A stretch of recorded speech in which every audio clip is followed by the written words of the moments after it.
Hello students, so today we are going to start a new topic, limits and derivatives, that is chapter 13. Okay, so limits and derivatives, this is the introduction part of calculus, and calculus is that branch of mathematics which deals with the change in value of a function when the value of domain changes. Okay, for example, let fx equals to x be any function. Now, as the value of x changes, the value of fx will also change, right? So, this type of functions and change in value of the function comes under your calculus, okay? So, here at first we will discuss limits, we will solve sums related to limits, and then we will go for derivatives, okay? Now, before giving the definition for limits, we will take the help of an example, try to understand the concept of limit, and then we will discuss the definition, okay? So let me take a function fx equals to x square minus 1 divided by x minus 1. This function will be undefined at x equals to 1. Yes. Why? Because if you put x equals to 1 here, you'll get 0 by 0, and we know any number divided by 0 is undefined. So next what we will do, we will take any value of x that is close to 1 and check what happens to the value of the function. And the function f of x is equals to x square minus 1 divided by x minus 1. So let x equals to 0.9. We are taking any number that is close to 1. Okay. So if you substitute the value here, fx will be equals to 1.9. You can do the calculation and check. If you take the value of x to be 0.99, after substituting x equals to 0.99, you will get the value of fx to be 1.99. Similarly, if you take 0.999 and substitute it here, you will get 1.999. If you take 0.9999, you will get the value of fx to be equals to 1.9999, and it goes on. Okay. Now what we can say from here, that when we take any number close to 1, we are getting the value of fx to be close to 2, right? 1.9999, that is approximately equals to 2. As x gets close to 1, then value of fx gets close to 2. But when we put x equals to 1, we are getting f of x to be undefined, right? We are not getting any answer. So here we can see that the value of fx is going to be 2, but we cannot exactly say that the value of fx is equals to 2. Okay. So in such type of cases, instead of saying the answer to be 2, mathematicians use a special word, and that is limit, which means the limit of f of x as x approaches to 1 is 2. It is written in symbols as limit x tends to 1, f of x, that is limit x tends to 1, x square minus 1 by x minus 1 equals to 2. Okay. Hence, the definition of limit can be concluded from here, which says, as this is the definition of limit, as x tends to a, the value of fx tends to L, and this L is called the limit of a function. Okay. we say x tends to a and fx tends to L. Why? Because exact value of x equals to 1 we haven't taken. We have taken values that is close to 1. At the same time, fx tends to L. Why tends to L? Because here you see, are you getting the value of fx to be exactly equals to 2? No, we are not getting that. Hence, as x tends to a, fx tends to L, and this value of fx will be called what? It is called the limit of a function. Hence, the definition of limit is L is called the limit of a function f of x when x tends to a, then fx tends to L. In the previous example, what did we get? When x tends to 1, f of x tends to 2, which is symbolically written as limit x tends to a, f of x equals to L. So this way we symbolically write the limit of any function. As in the previous sum, you can check, I have written there limit x tends to 1, x square minus 1 divided by x minus 1 is equals to 2. Hence 2 will be the limit of the function f of x equals to x square minus 1 divided by x minus 1. Okay. Now here there are two limits, right hand limit and left hand limit. Now let's study what is a right hand limit and what is left hand limit.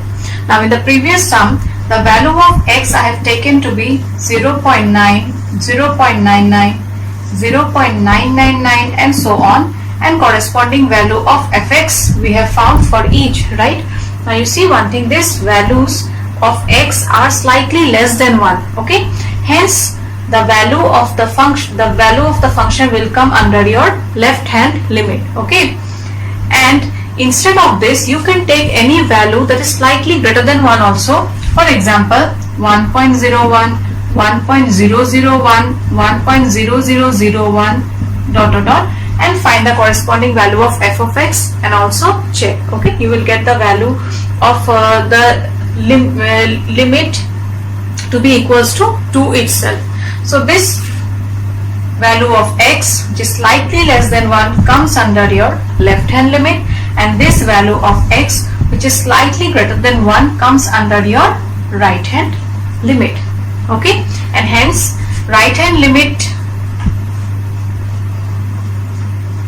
is written as limit x tends to a plus, where a indicates these digits which is greater than 1, f of x, and left hand limit is written as limit x tends to a minus f of x, where a indicates those digits of x which are slightly less than 1. You have to keep one thing in mind. If the value of right hand limit and left hand limit coincides, that means if the values are same, then we take the common value. We take the common value as limit of fx at x equals to a, and is denoted by limit x tends to a, f of x. As in the previous example, when we have taken the value of x to be slightly less than 1, we got the limit of fx to be 2. So if you take the value of x to be slightly greater than 1, then also you will get the value of the limit to be equals to 2. So in that particular question, the limit of fx will be equals to 2 itself. But you will come across some questions where left hand limit and right hand limit may not be equal. So in those questions, that limit of the function cannot be defined. Okay. So next we will discuss some theorems related to limits. The derivations of the theorems are not required while doing the sums, so we will only apply this. Okay. So the first theorem is, let f and g be two functions such that the limit of fx and limit of gx exists, then limit of fx plus gx, that is sum of the limits of the two function, is equals to limit of each, sum of the limits of each. Okay.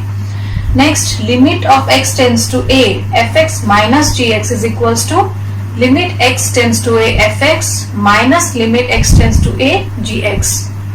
Next comes product of the limits of the function. limit x tends to a, fx into gx is product of the limits of each of the functions. Okay, and next comes limit x tends to a, fx by gx is equals to limit x tends to a, fx divided by limit x tends to a, gx. And lastly, you are getting limit x tends to a lambda f of x. Here lambda is any real number. If you take any real number, and lambda f of x is equals to lambda of limit of f of x. Okay, all these properties we will apply while doing the sums. Okay, next theorem is for any positive integer n, limit x tends to a, x to the power n minus a to the power n divided by x minus a is equals to n a to the power n minus 1. This is very important. You come across many questions where you have to apply this. Okay, so whenever you get any variable raised to the power n, where n is any positive integer, you have to understand that you have to convert it in terms of this and accordingly write the value as na to the power n minus 1. Now next theorem, number 3 is let f and g be two real valued functions. That means the functions are valid for any real numbers such that f of x is less than equals to g of x, and if limit of fx and limit of gx exist, then limit of fx is also less than equals to limit of gx. Okay, if fx less than equals to gx, then limit f of x less than equals to limit g of x, provided the limit of both should exist. And next theorem number 4 is let f, g, h be real valued functions. Again we are taking three functions, real valued functions, such that f of x less than equals to g of x less than equals to hx. Now the condition is if limit x tends to a, fx equals to L, which is also the limit of hx, then limit of gx is also equals to L. Okay, and lastly you are getting a theorem which says that limit x tends to 0, sin x by x is equals to 1. This is very important. So whenever you get any question where trigonometric function is used, you will convert it to sin x. Okay, and hence apply this theorem. Is it clear? So these are the things you have to keep in mind in regarding limits. Okay. Okay, now let's solve some sums on limits. So here the first question is limit x tends to 3x plus 3 equals to how much you are given to find. Now you don't have to take any value of x slightly less than 3 or slightly greater than 3 and then obtain the values.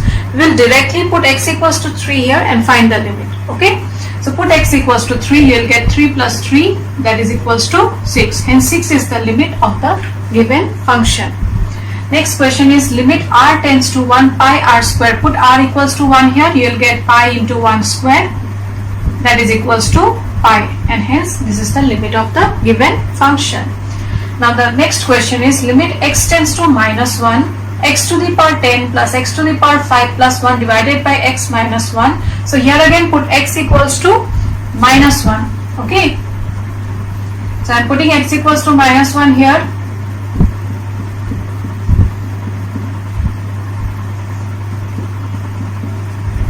Minus 1 raised to the power 10 is equals to 1, minus 1 raised to the power 5 is equals to minus 1, plus 1 divided by minus 2, plus 1 minus 1 got cancelled, numerator you are getting 1, hence your limit will be minus 1 by 2.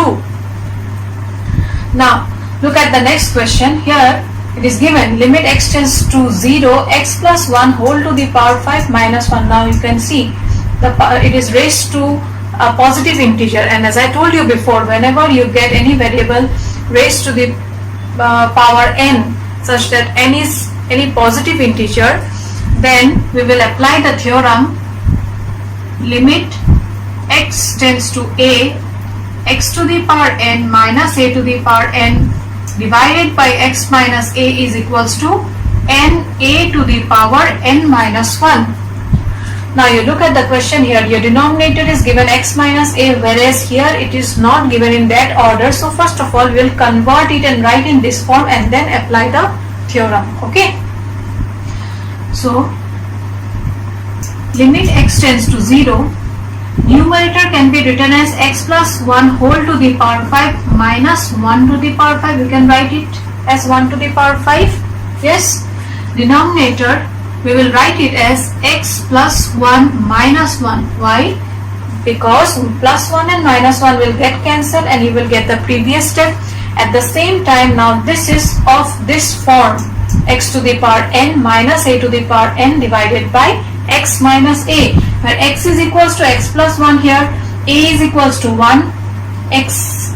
Now apply the theorem, that is equals to n a to the power n minus 1, n is equals to 5 here, hence you will get 5, a is equals to 1, 1 to the power 5 minus 1, that is equals to 5, 1 to the power 4, which is equals to 5. Okay, now moving on to the next question.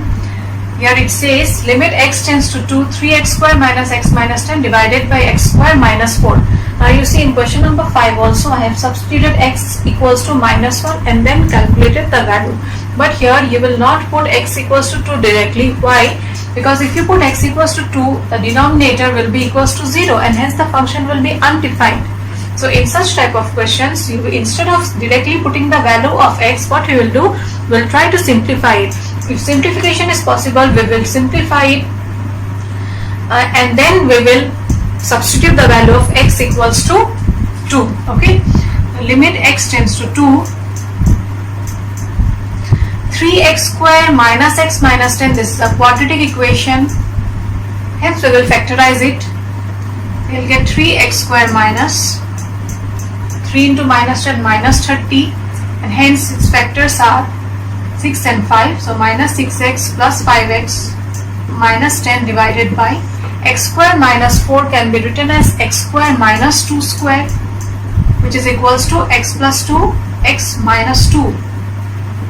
This is equals to limit x tends to 2, take common from the first two terms and also from the next two terms.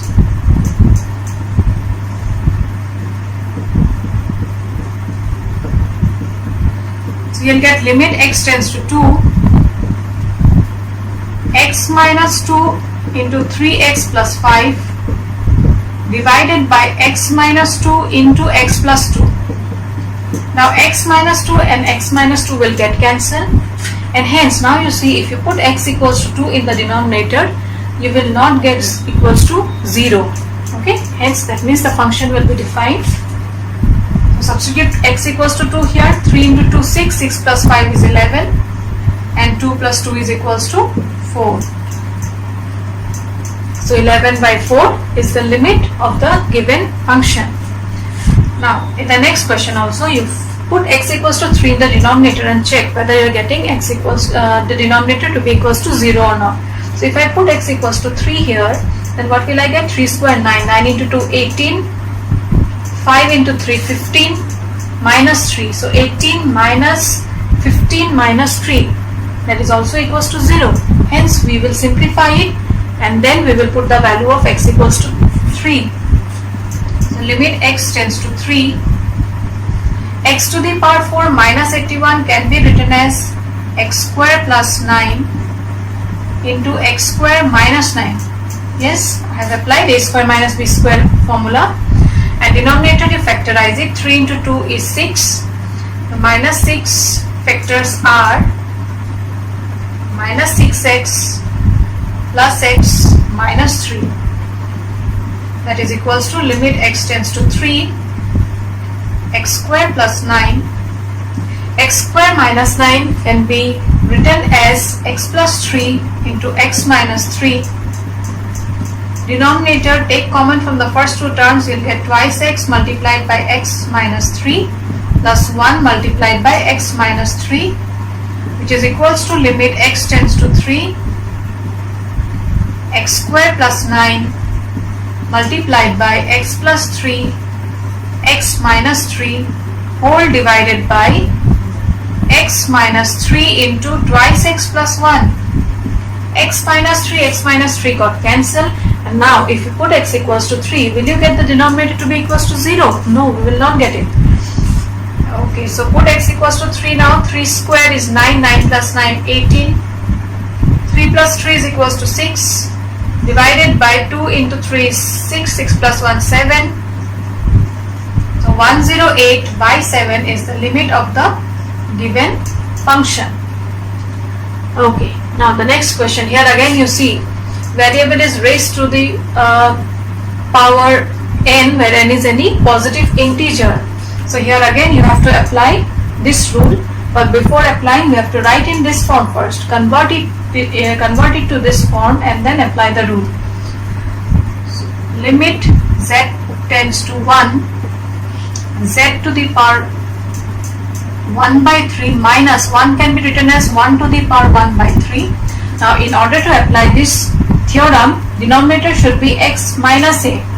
Hence I am writing z minus 1 so that I can apply this theorem. But this z minus 1 is not present in the question. So I have to cancel it, and hence I have multiplied also. Okay, so we have multiplied and all at the same time divided in order to adjust so that we can apply this theorem. Divided by z to the power 1 by 6 minus 1 to the power 1 by 6 divided by again z minus 1 into z minus 1. Now here z minus 1 and z minus 1 will get cancelled. Now limit of x tends to a, fx by gx is equals to limit of fx divided by limit of gx. Hence this is equals to limit z tends to 1, z to the power 1 by 3 minus 1 to the power 1 by 3 divided by z minus 1 divided by limit z tends to 1, z to the power 1 by 6 minus 1 to the power 1 by 6 divided by z minus 1. Now apply this theorem. It says n a to the power n minus 1. What is n here? N is equals to 1 by 3. 1 by 3 a is equals to 1 whole to the power n minus 1, that is 1 by 3 minus 1 divided by 1 by 6, 1 whole to the power 1 by 6 minus 1, which is equals to 1 by 3 into 6. Why? Because 1 raised to the power anything is equals to 1 itself. So there is no need to calculate here. Hence the value of the limit is equals to 2. The last question is, you are given to find the limit of sin ax by bx. Now here you have to apply theorem 5, which says limit x tends to 0, sin x by x is equals to 1. So at first you have to write in this form, and then we can write the value of the function to be equals to 1. So this is equals to limit x tends to 0, sin ax divided by ax. Now ax, since it is not present, I have to multiply it by ax also so that it will get cancelled and you will get the previous step, whole divided by bx. Now x and x will get cancelled. Limit fx by gx is equals to limit fx divided by limit gx. So limit x tends to 0, sin ax by ax whole divided by